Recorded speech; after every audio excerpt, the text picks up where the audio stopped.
atas kehadiran atas undangan yang telah disampaikan oleh Kominfo. Jadi pertemuan hari ini adalah merupakan pertemuan yang di hasil kesepakatan dari Kominfo untuk menyamakan persepsi terhadap rekan-rekan media pers, yang dimana kita ketahui bahwa perubahan dan perkembangan zaman saat ini sudah beralih ke digitalisasi. Jadi kita membuka wacana ya Pak ya, wacana bahwa untuk tahun depan agar rekan-rekan bersiap diri untuk merger, untuk mempersiapkan diri ke digitalisasi. Jadi kami berharap mungkin perubahan-perubahan ini kami sampaikan agar tidak terjadi miskomunikasi nantinya. Jadi makanya itu harapan kami, kita berkumpul di sini untuk menyamakan persepsi. Mungkin untuk lanjutnya mungkin saya serahkan ke Pak Kadis untuk menjawab. Pak Sedis, terima kasih Pak Kadis.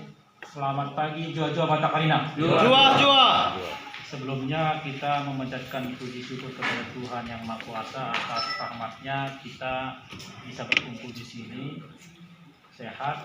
Alhamdulillah, mudah-mudahan semua sehat. Dan saya secara pribadi maupun lembaga mengucapkan terima kasih atas kehadiran teman-teman, atas undangan kami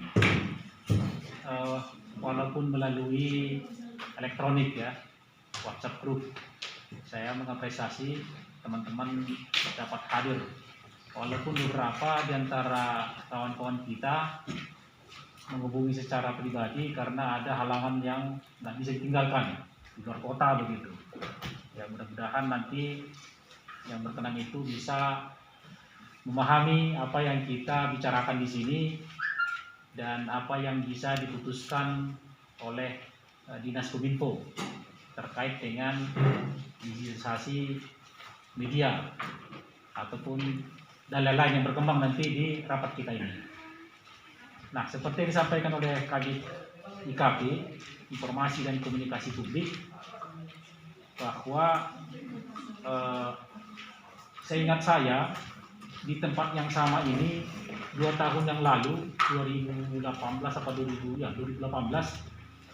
pernah saya wacanakan bahwa teman-teman harus bertransaksi dengan waktu. Memang apa yang saya sampaikan itu mulai terbukti dengan banyaknya media cetak beralih ke digital. Itu tidak kita bisa pungkiri memang. Dan cetak fisik, tetapi 2018 ke atas praktis. Nah, seiring dengan perkembangan zaman, bahwa negara kita juga dengan perkembangan zaman. Kebijakan pemerintah pusat itu adalah transformasi digital. Nah, Papua Barat sejak 2017 juga di dalam pemerintahannya selalu berupaya untuk mendigitalisasi semua bisnis proses pemerintahan, seperti membuat website, memanfaatkan media sosial, membuat aplikasi dalam urusan pemerintahan. Nah, itu zaman sekarang. Nah, konkretnya ya, dengan kerjasama media selama ini kepada rekan-rekan media, mulai memang kami gagas tahun ini sudah melakukan kerjasama kepada beberapa media masih terbatas secara digital, yaitu media online. Mungkin saat ini 20 kerjasamanya ya, dan masih bekerjasama dengan media cetak, yaitu kita sebut dengan clipping. Jadi ini disebut dengan hybrid. Hybrid artinya manual dan online masih diterima. Tetapi kita harapkan ya, sesuai dengan beberapa permintaan teman-teman juga, dan kami terima dan connect dengan seperti wacana 2 tahun lalu dan kebijakan pemerintah saat ini, bahwa kita rencanakan di tahun depan semua digitalisasi. Jadi tahun depan tidak ada lagi kita harapkan clipping. Ini butuh waktu kira-kira 1 TW lagi ya, September, Oktober, November, Desember, untuk bertransformasi. Ya, bertransformasi. Kami tidak menghapus clipping, tetapi kami ingin clipping ini bertransformasi ke digital. Jadi jangan nanti teman-teman menganggap ya tidak ada clipping gitu. Ini disebut kita nanti adalah clipping online, ya kan? Dari manual ke online. Nanti kita sesuaikan saja. Berapa anggarannya itu nantilah itu bisa kita atau tergantung anggaran dari Pemkab atau bagaimana gitu, tapi kita sesuaikan gitu. Nah itulah kira-kira inti dari pembicaraan kita. Kita berharap dengan pandemi ini kita tidak lama-lama berkumpul, ya mungkin 1-2 jam cukup, dari usulan dari kami. Kenapa? Baru kedua, banyak masukan-masukan dari antar teman-teman kepada saya.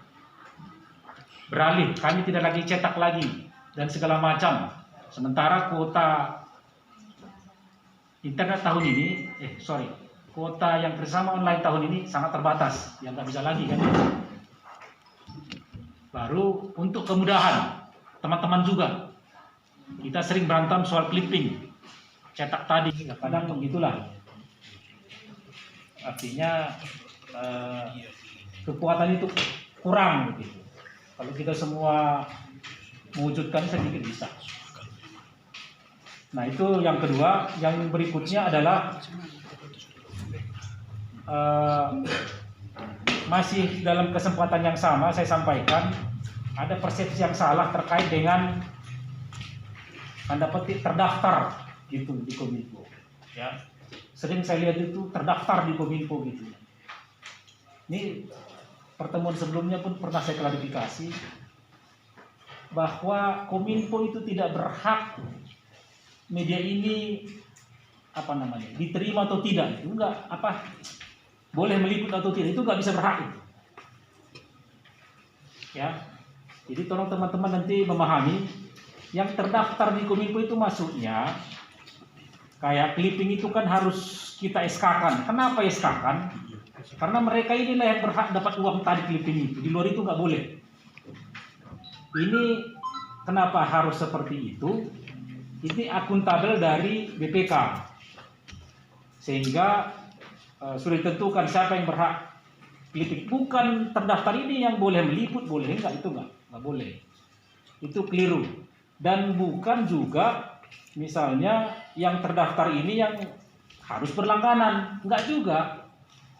Bisa aja yang di luar ini boleh, media yang di luar dari yang kami SK-kan itu sah untuk misalnya berlangganan di tempat lain misalnya. Ya. Jadi yang terdaftar itu karena permintaan administrasi dalam akuntabilitas yang mendapatkan uang clipping itu. Artinya di luar dari tidak terdaftar itu tidak berhak mendapat clipping. Jadi yang terdaftar itu kaitannya dengan clipping, bukan kepada boleh tidaknya dia meliput di Pak Barat gitu. Itu keliru itu. Ya,